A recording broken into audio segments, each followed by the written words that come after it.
Looks like D. It looks like D is the first one to like and to be a part of Royal We live chat. Thank you so much, D, for being here, for being the first on board. I am so surprised that you actually made it here before Tanya.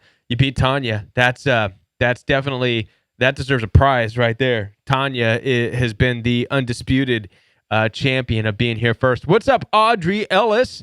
You're not too late. You are right on time because we are just now getting started. Now, I'm starting about 8 minutes late because I got hung up on Instagram. I was trying to post to Instagram that I'm going live, and I uploaded something. The audio didn't come out, and so I had to do it again. Some of this stuff is weird, you know? But then again, this is what you can expect when you sometimes wait to the last minute to do stuff, and I am guilty of doing that. So hi, everybody. As you're all rolling in, it's so good to see you. It's so good to be here with you on Royal We Live Chat. Hopefully you have some good stuff to talk about, things that are going on in your life, questions that you have, situations that you're dealing with. We have a holiday coming up this weekend, which is the 4th of July.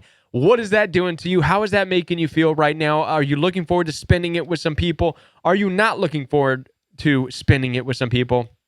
These are things that you need to be addressing, be honest about, being talk about, and this is what we're here for. You're welcome to call me. As always, the telephone number is what is the telephone number? See, once again, I'm gonna go ahead and look up the telephone number here and post it because I don't even remember my own telephone number. But in all fairness, this is a telephone number that I do not call.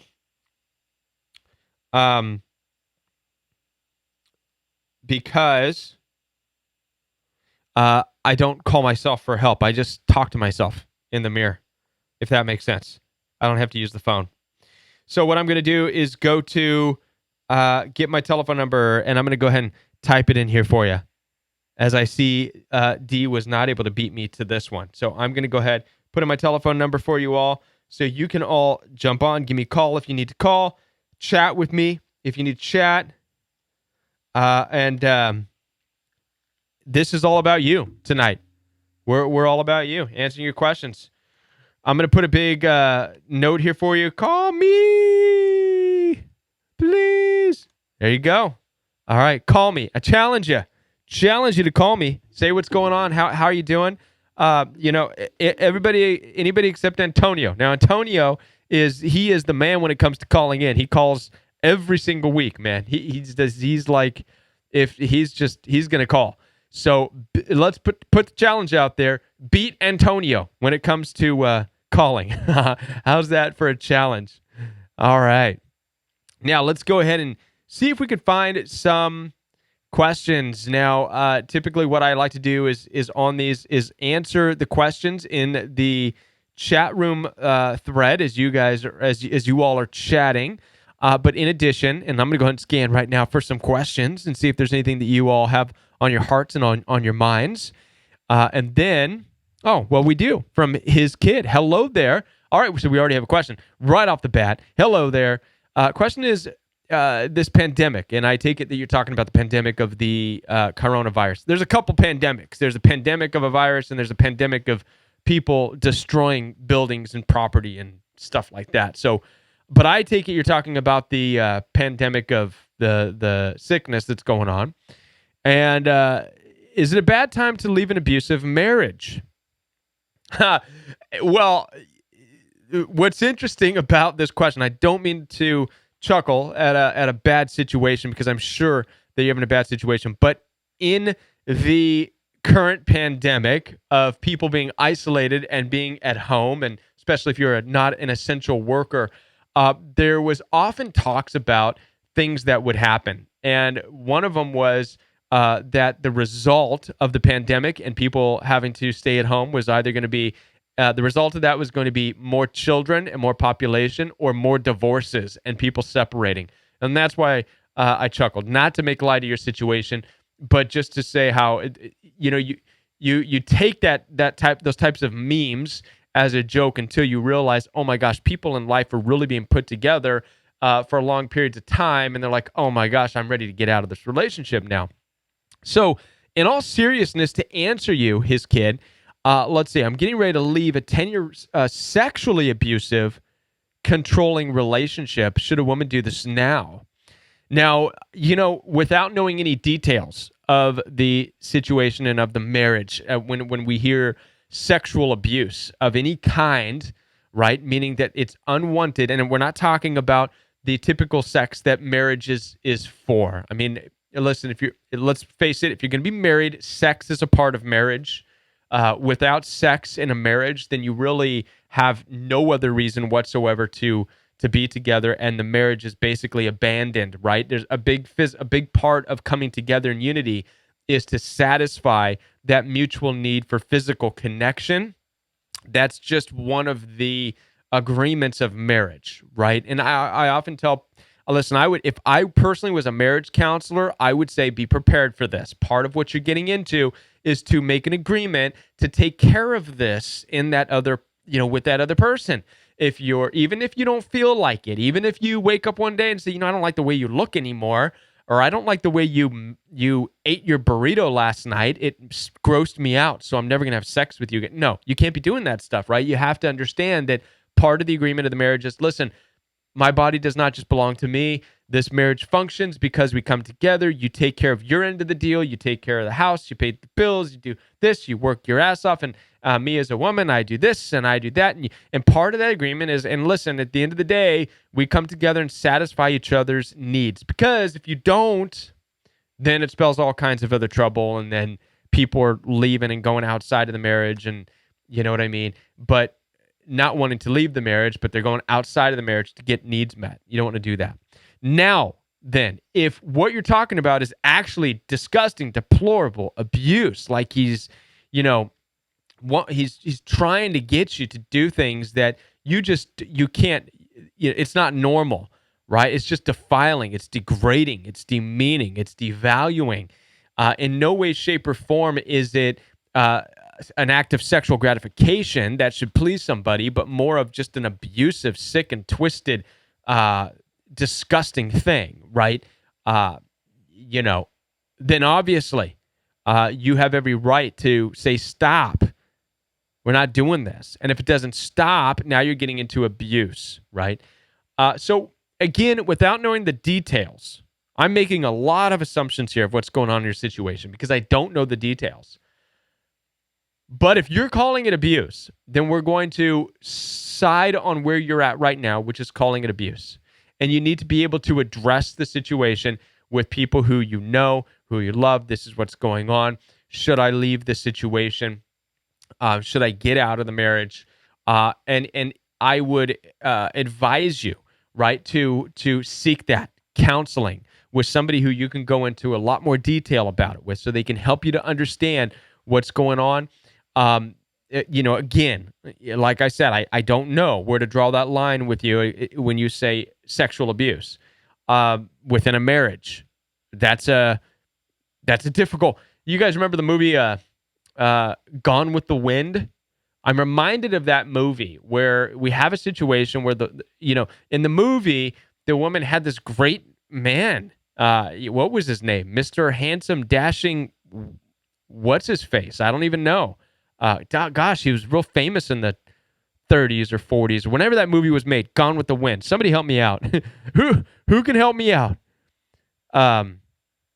Anyways, he was in love with her and married her, provided for her, and he was super charming and good looking, all this stuff. But that chick in that movie just, I think she played the part so well, she upset everybody who watched the movie, because she was so into this other guy who was married to somebody else, and she wouldn't even give her body over to her husband. She wouldn't even have sex, and she would say, get your hands off me, and you're, you know what I mean? And he straight up picked her up and carried her to the bedroom saying, I'm your husband and we're going to do this, right? And she's like, no. And so when I think of like abuse in a marriage, I sometimes gravitate towards that. And then obviously at the end of that movie, she finally snapped out of it and realized, oh my gosh, you really loved me this entire time, and that other guy didn't love me. I'll do anything. I'll stay now. And the dude's like, frankly, I don't give a damn. And he was gone. I mean, you can only tolerate being accused of being, I guess a monster or trying to fight for sex and stuff like that in a marriage before you're just like, I'm out. So, in your situation, I was, without knowing again the details, I would advise you to seek counseling where you can both talk together, possibly because you're still married, as a last ditch effort. See if you can come together, talk, bring up your concerns about the sexual abuse, what it is, get it out, lay it out in front of them, talk it out, what's not happening, what's not jiving, what you tolerate, what you won't tolerate, and from that, make a decision if it's worth it to stay in the marriage or do you need to go your separate ways because it's endangering your life, your livelihood, it's endangering your value and who you are. All right? Yeah. D knows who I'm talking about in that movie. Apparently, they were not a good match in the first place. Scarlett and Red Butler. Yeah. All right. Hopefully that answered that in a very long-winded royal we fashion. Now, any more questions about that? Anybody in agreement, disagreement with what I was just talking about? Again, it's real hard to know without the details. So, sexual abuse in a marriage, very difficult to talk about, right? Very difficult to understand unless you understand the details of what that actually means, right? So, sexual abuse, is it a husband telling a wife, listen, we need to have sex or we're not married? Because so you have sex and then as a wife you feel, well, that's abuse. You're making me do it.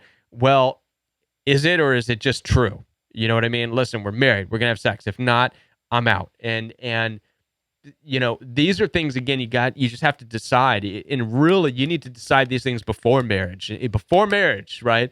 You got to understand, listen, this is a part of marriage.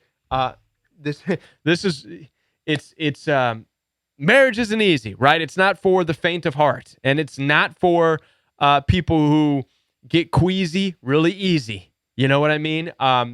Marriage is the real deal. It is. It's tough. It's long. It's enduring. It's heartbreaking. For the most part, I remember when I was in high school and I said, Grandpa, I was having a conversation with my grandpa, and I said, Grandpa, I can't wait to get married.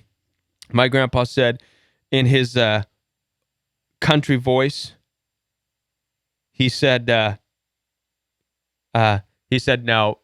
Kevin, now why would you want to do a thing like that? And my grandpa had this real country voice. Why would you want to do a thing like that?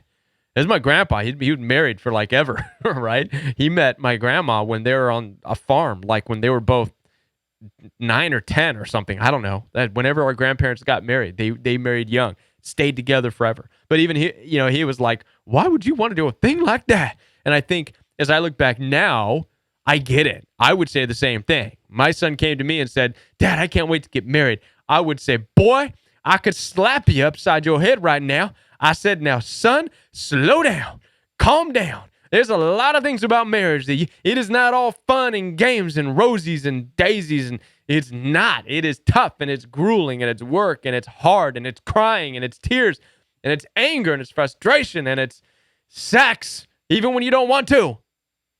And that's just marriage. All right? Yeah. I'll tell you what, Stephanie, I just caught my eye. Stephanie says ex-husband literally withheld once we were married. Now, I got to tell you, as a man, to hear that other men withhold sex, that is so weird. I don't know a man in a right mind that would even have the capacity to deny a woman in their life who wants sex, to deny them that. Just disgust. It's like, what? How could you? There are men out there who are starving for the touch of a beautiful woman. And here we have in Royal We community, beautiful women who are like, my husband like withheld it from me, like wouldn't give it to me. So I'm like, oh, it just makes me want to, I don't get it. I mean, I don't get it. I just don't get it. I'm reminded of like Al Bundy, Married with Children. How many of you remember that show from the 80s? Al Bundy, Peg would go begging. And Peg was a pretty good-looking woman, right? Especially at the end of this season. She got better looking as she aged in that series, and she's like, "Ow!" And Al Bundy was this disgusting looking guy, and he's like, "Oh, Peg, oh no, I don't want to, going up the stairs," and it just always like, "Are you kidding me?" It just doesn't seem like that's real, but apparently it is real in some of these relationships that I hear of you. It is crazy. It's crazy that happens. Any other questions on here? Someone said Clark Gable. Was it Clark Gable? I thought Clark Gable was the guy that played Superman. What is Clark Gable? Was it Clark Gable? Maybe it was Clark Gable. Let me see if we got some email questions. Oh, I did have a phone call, and I'm going to try and reach out to the person who called, unless it was just a text. Let me see here. I may have to call the person back. It looks like it may have just been a text message. Okay. Yeah, so I did receive a text message just now. Hi, Kevin. Do you have... Oh, okay. Please explain ending in movie in which it was canceled from history in some allowable way we can get. I have no idea. It's been so long since I imagine we're talking about Gone with the Wind, and I have no idea. I can't remember how the movie ended. I know that the Robin Scar says Clark Kent. Thank you for that one. Thanks for the correction. It's not Clark Gable. That's right. Clark Kent is Superman, not Clark Gable. I thought Clark Gable was Superman. Doggone it. So anyways, I do not recall the ending of the movie Gone with the Wind. I remember it took place during a time of war, and there was a lot of destruction going on, and then they had to rebuild homes and whatnot.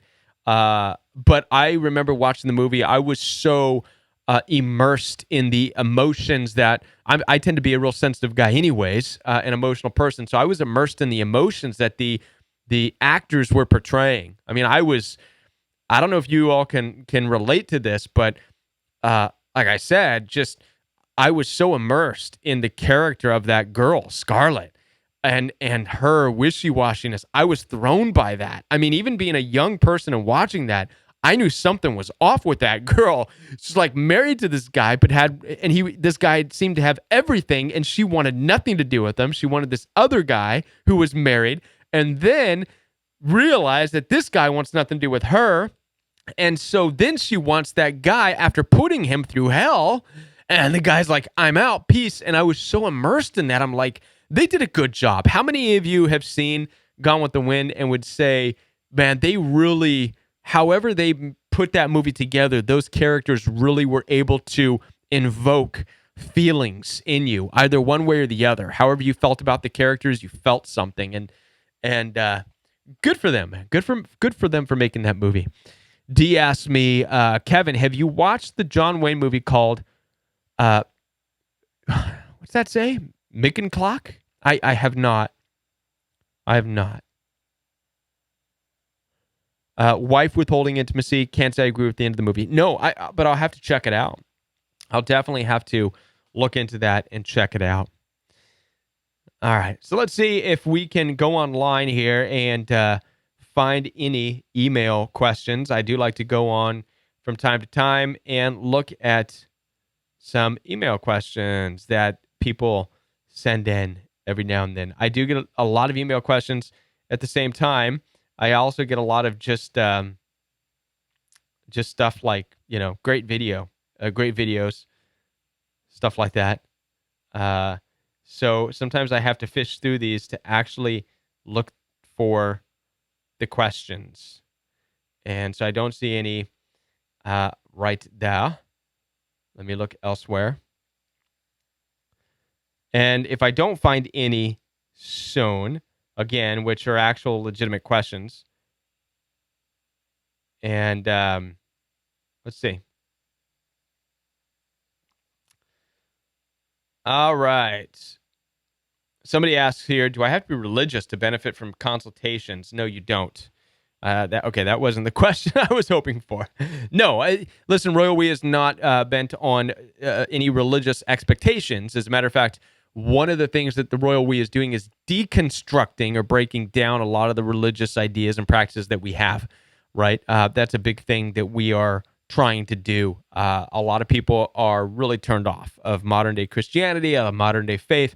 Royal We Fellowship, which, by the way, D-Doll, you are officially a moderator. I don't know if you caught that, but D is a moderator on Royal We Fellowship Saturday mornings. And as more people are on there, and it's proving to be a successful way in which people are growing and learning, I'll add more moderators, and we'll grow that. It's new. And what we're doing is beginning from the beginning of the book, and I'm just reading it as it's written and talking about what it really is. We're going places that a lot of modern day churches and Christianity will not touch. We're doing it in a way from understanding the world as a narcissistic place to be, a very difficult place to be in this physical body, in this physical world, the challenges that we face. And this is what we have to look at when we're going through the ancient literature of the Bible, because I believe that it's there to give us guidance, but it's been so watered down, and we've been given the whole love people message shoved down our throats that we've lost the truth about what it's really telling us about the world and about who we are, and about what we need to watch out for. We don't get a whole lot of that anymore. And so Royal We Fellowship is focused completely on that. So we're taking the whole love everybody, and we're turning it upside down, and we're delivering a whole new message that's biblically based and just truthful and honest. Let me give you the best example would be where the Royal We Fellowship is going. Let me give you an example with one popular scripture, and it says this. Jesus says, love your enemies and pray for those who persecute you, right? The modern Western version of this is love. They focus on the love. Love your enemies, right? And that's all people hear, and that love is underlined, and it's underscored, and it's highlighted, and boom. And so people get lost in that. Royal We Fellowship focuses on what the other part is that people are missing, and that's that Jesus is saying, you have enemies. Do you understand this? And nothing is going to change that you have enemies in this life, meaning people who are against you, want to destroy you, and want to see you ruined. And when we get caught up in all just the love part, we fail to understand that we have enemies. And worse than that, we think that our love can somehow change the fact we have enemies, and it doesn't. The enemies don't go anywhere because you love them. It does not say, love your enemies so that you can be best friends. That's not what Jesus said. It doesn't say, love your enemies so that you can go on a coffee date. And I've said all this before, but this is the truth, and this is the reason why Royal We Fellowship exists now, right? So we need to have a better way to go through the Bible with understanding the true nature of the world and our place in it and how to navigate it. So thank you, and also be sure to join that Saturday mornings at 9 a.m. Central Time. If you're not a part of that channel, go ahead and subscribe there right now. D's there. And yeah, what's up, D? 44 watching and only 9 likes. Come on, people. Liked. Thank you, Nancy. That's Nan with a C. That spells Nancy. I get it. Thank you, Nancy. All right. Now, back to trying to find a question. Every time I go out of this, so I got to change over. Okay, here we go. Let's see.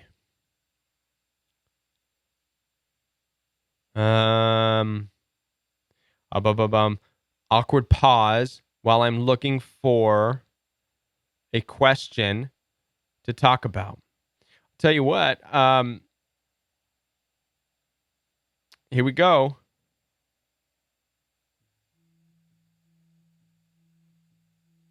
All right.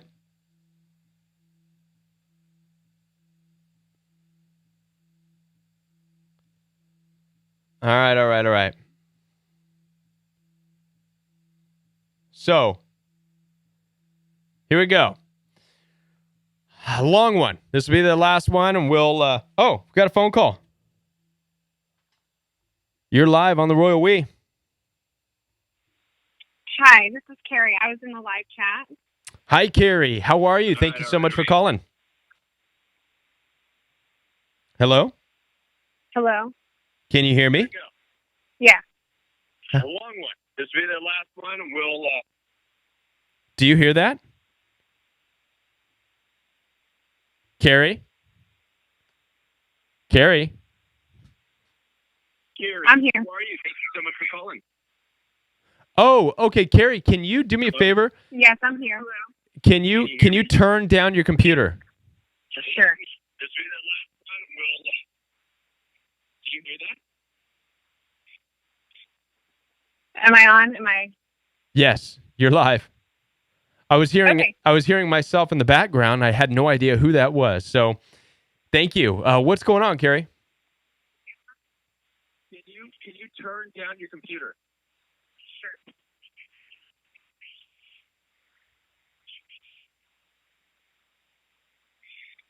Am I on? Yeah, you're live. I was hearing myself in the background. I had no idea who that was. So, thank you. What's going on, Carrie? So, I have a 5-year-old daughter who I have been trying to co-parent with her narcissistic father for the past 2 years. He was absent from her life the first 3 years. We're currently undergoing court litigation, and I received word today from my guardian ad litem, or Charlotte, my daughter's guardian ad litem, that he's going to be recommending full physical custody to the father. Okay.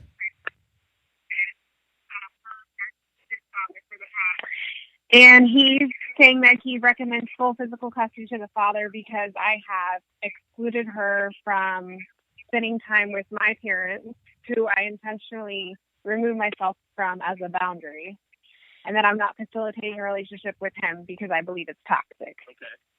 Okay. And so now I'm at this point where I believe full-heartedly that the guardian ad litem only is seeing what the daughter or the father is doing as good and what I'm doing as a resistance to assist my daughter and have a relationship with him. Okay. Okay. Okay. So I'm trying to follow along with what you're saying. I still need you to turn your computer off or down because I hear the echo. Okay. I just went ahead and paused it. You're probably going to have to turn the volume all the way off.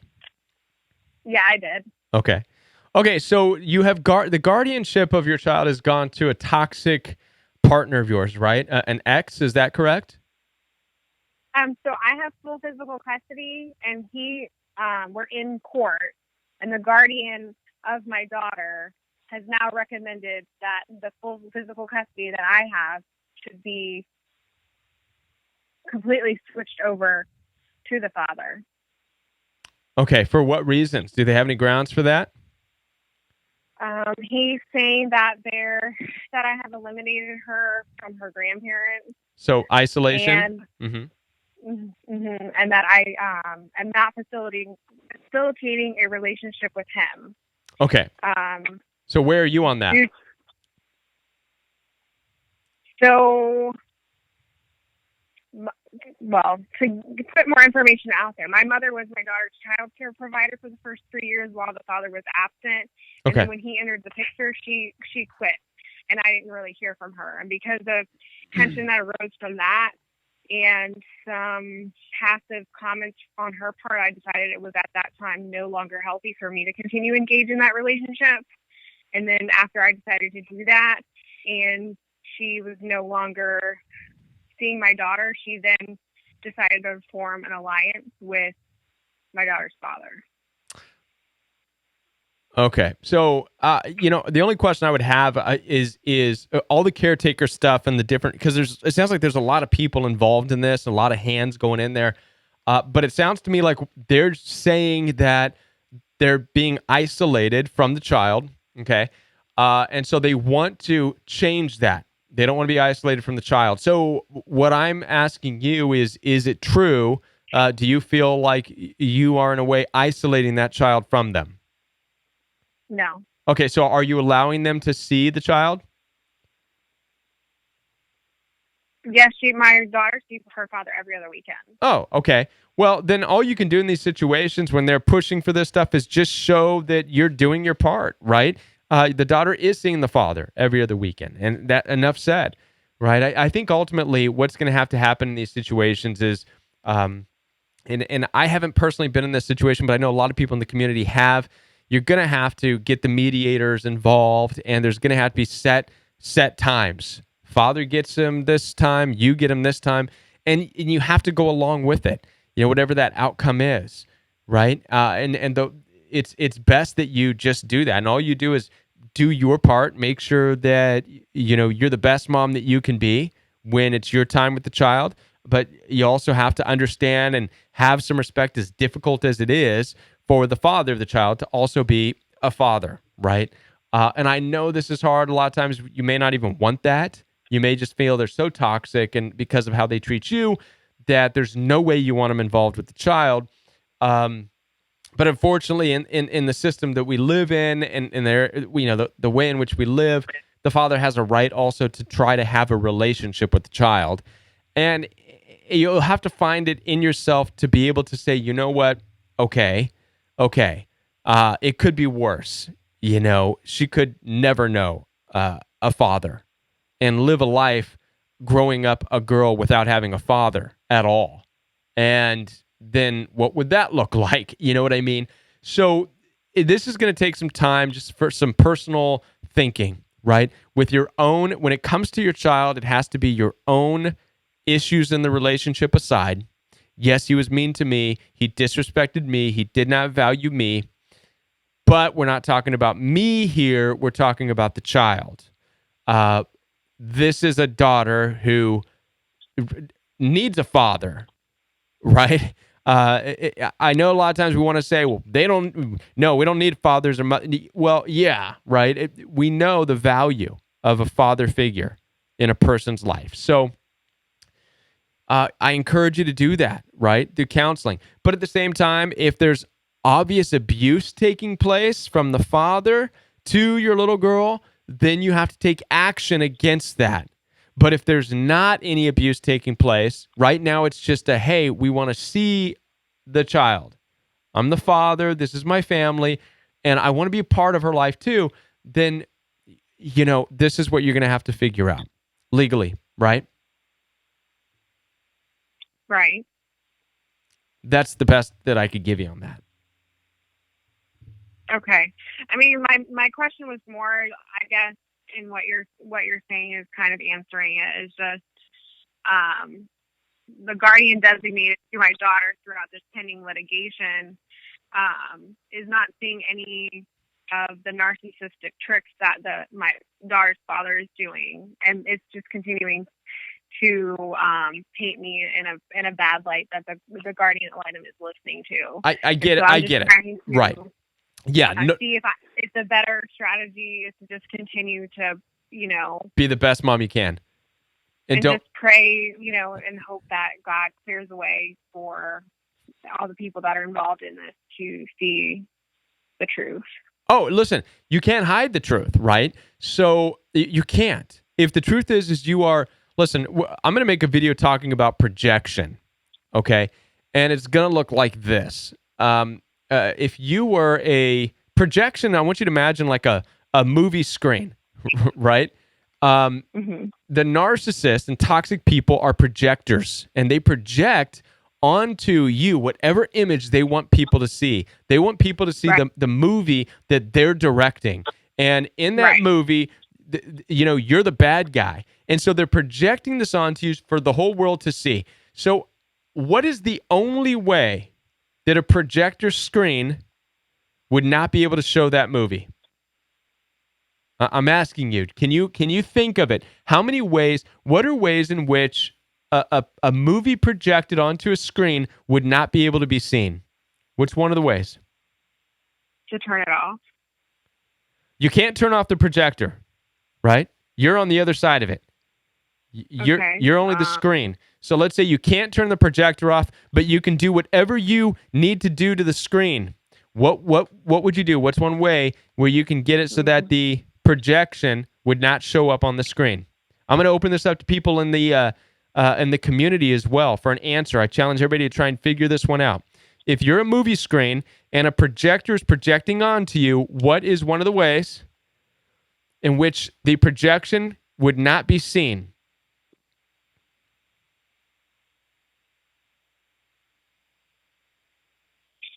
I mean, I guess if you can make a different image stronger to overpower. Bingo! Bingo! Yes. Listen, projection is a type of light. It's a type of energy. So if you can make your screen a brighter light, then nobody's going to see the projected images, are they? You can't project.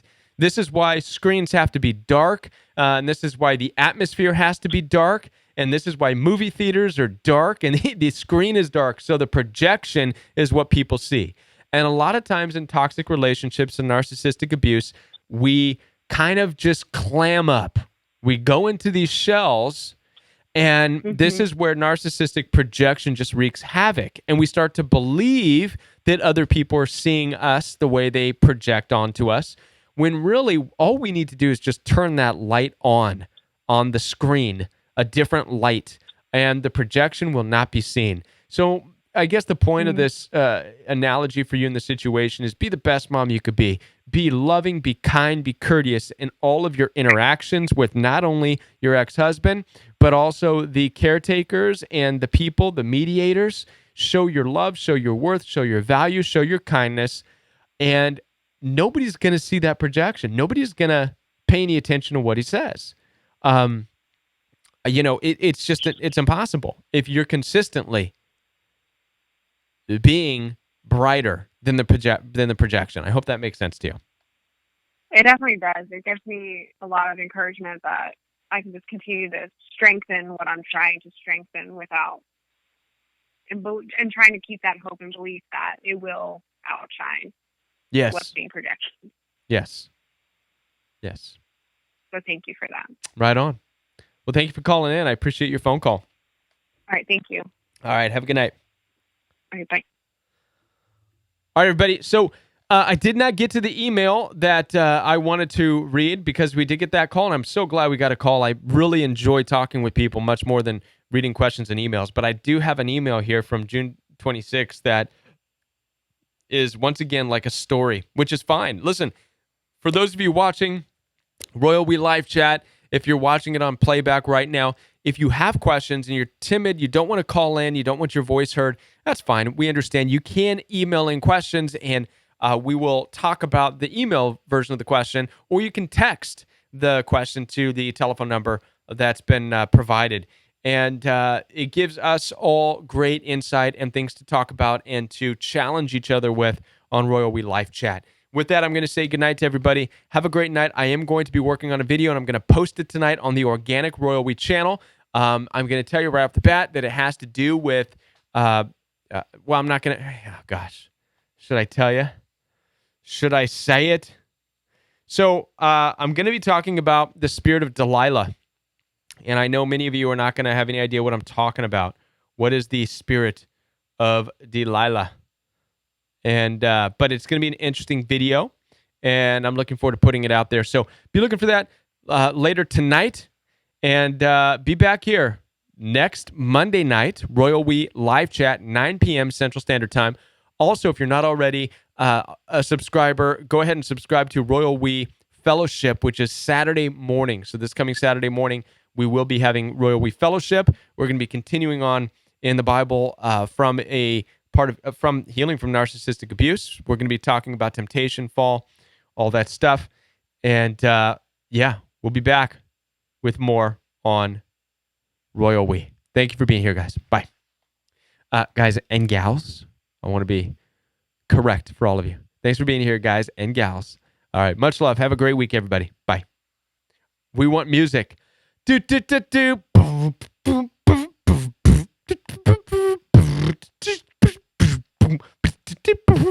How's that, Annie? I'm working on the music. I will get the music in here. All right? I will. Good night, everybody.